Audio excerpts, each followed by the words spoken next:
อินเต็มแต่งสาวปากแดงที่เมืองอุบลเพียงพบครั้งเดียวบอกได้เล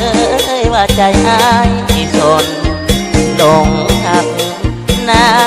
มนสาวอุบลแดนดอกบัว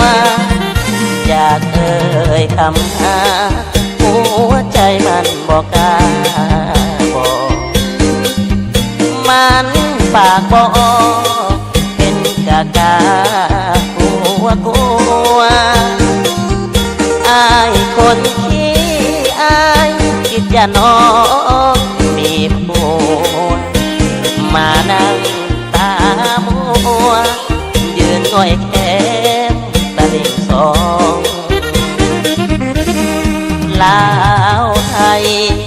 เอาสองเป็นพี่น้องเก่าสำเนียงเสียงเราได้เคยประเพณีทองสองฝั่งลาวไทยไปมาฮักเพลงปองดองอายหักน้องก็แต่งดอกฟ้าบอกพางอยปากตาพาคิดอ้อตาวาง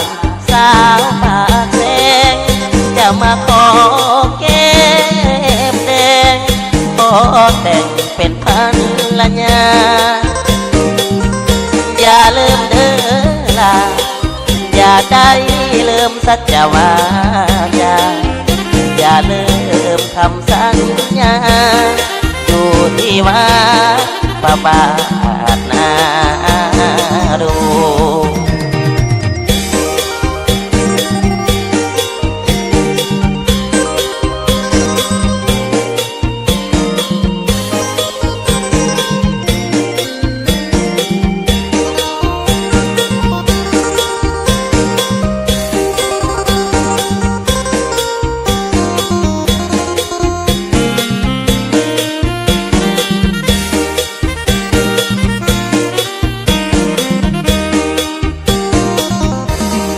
ลา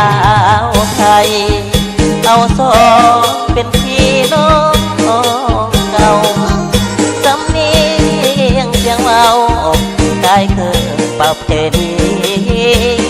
ของสองฝั่งลาวไทยไปมาฮักแพงปองดองอายหักน้องขอแต่งดอกฟ้าบอกพางอยปากตาพานคิดทอดตาหวานสาวปากแดงจะมาขอแก้มแดงขอแต่งเป็นพันละยาอย่าลืมเด้อลาอย่าได้ลืมสัญวาจาอย่าลืมคำสัญญาอยู่ที่ว่าประบาทนาดู